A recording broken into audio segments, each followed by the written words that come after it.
గురు బ్రహ్మ గురుర్విష్ణు గురుర్దేవో మహేశ్వర గురు సాక్షాత్ పరబ్రహ్మ తస్మై శ్రీ గురువే నమః. సుప్రభాతం ఛానల్ ప్రేక్షకులందరికీ నమస్కారం. 2024 జూలై నెల 16వ తారీఖు మంగళవారం ఉదయం 11 గంటల 20 నిమిషముల నుంచి సూర్య భగవానుడు మిథున రాశి నుంచి కర్కాటక రాశిలోనికి ప్రవేశిస్తున్నాడు. ఇలా సూర్య భగవానుడు కర్కాటక రాశిలోనికి ప్రవేశించేటువంటి సందర్భాన్ని కర్కాటక సంక్రమణం అంటాం.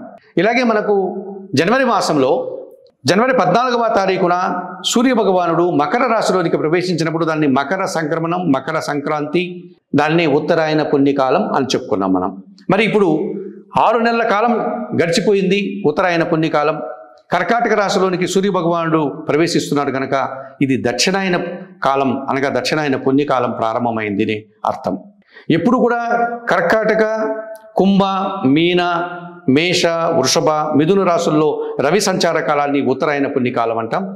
అలాగే కర్కాటక, సింహ, కన్య, తుల, వృశ్చిక, ధనస్సు రాశులు ఏవైతే 6 రాశులు ఉన్నాయో ఈ 6 రాశులలో సూర్య భగవానుడు సంచరించే కాలాన్ని దక్షిణాయన పుణ్యకాలం అని పిలుస్తూ ఉంటాం.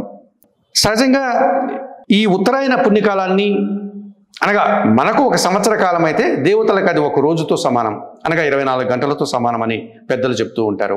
ఈ ఉత్తరాయణ పుణ్యకాలము దేవతలకు పగటిపూట, దక్షిణాయన పుణ్యకాలం దేవతలకు రాత్రిపూట అని చెప్తూ ఉంటారు.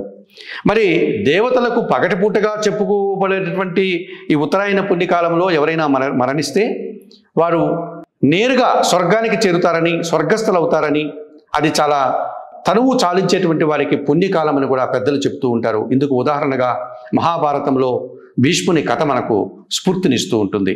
అలాగే దేవతలకు రాత్రి సమయంగా చెప్పుకునేటువంటి ఈ దక్షిణాయన కాలం ఏదైతే ఈ 2024 జూలై నెల 16వ తారీఖున ప్రారంభమవుతోందో కర్కాటక రాశిలోనికి రవి సంచారం ప్రారంభమైనప్పటి నుంచి తిరిగి మనకు 2025 జనవరి 14వ తారీఖు వరకు ఉన్నటువంటి ఈ 6 మాసాల కాలాన్ని ఇది దేవతలకు రాత్రిపూటగా భావిస్తారు. మనము దక్షిణాయన పుణ్యకాలంగా భావించేటువంటి పరిస్థితి మనకు కనిపిస్తుంది. సహజంగానే సూర్య భగవానుడు ఉత్తరాయణ పుణ్యకాలంలో ఆరోగ్యకరమైనటువంటి కిరణాలను, కాంతులను ప్రసరిస్తారు కనుక అది ప్రజలకు ఆరోగ్యకరమైన వాతావరణంగా చెప్పుకోవచ్చు. దక్షిణాయన పుణ్యకాలంలో సూర్యకాంతి కాస్త మందగిస్తుంది, సూర్యకాంతి కిరణములు కాస్త తగ్గుతాయి కనుక ఇవి అంత ఆరోగ్యకరమైనటువంటి వాతావరణం ఉండదు. సూర్య భగవానుడి వల్ల అనగా మనకు అనారోగ్య సూచనలు వచ్చేటువంటి పరిస్థితి కనిపిస్తుంది. కనుక మనమంతా కూడా రోగ నిరోధక శక్తిని పెంచుకోవాలి అని పెద్దలు చెప్తూ ఉంటారు. కనుక ఈ సూర్యకాంతి నుంచి మనం మరింతగా తెచ్చుకోవడం కోసం ఈ దక్షిణాయన పుణ్యకాలంలో తీర్థయాత్రలు చేయడం, వ్రతాలు చేయడం, దీక్షలు చేయడం, పూజలు చేయడం లాంటివి చేస్తూ ఉంటారు.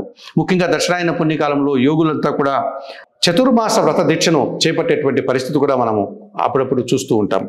అలాగే ఈ దక్షిణాయన కాలంలో నిత్యం పూజాది కార్యక్రమాలు నిర్వర్తించుకోవడం, దేవతార్చన చేయడంతో పాటు పితృదేవతలకు అర్చన చేయడం, పితృదేవతల్ని ఆరాధించడం, పితృతర్పణలు ఇవ్వడం, పితృదేవతల పేరు మీదుగా దానాదులు చేసేటువంటి ఒకానొక సంప్రదాయం కూడా మనకుంది. అందుకే ఈ దక్షిణాయన పుణ్యకాలంలోనే పితృపక్షాలు, మహాలయ పక్షాలు కూడా రావడం జరుగుతుంది. ఆ కారణం చేతనే పితృదేవతలకు మనం పూజాది కార్యక్రమాలు, తర్పణాలు, దానాలు ఇస్తూ ఉంటాం.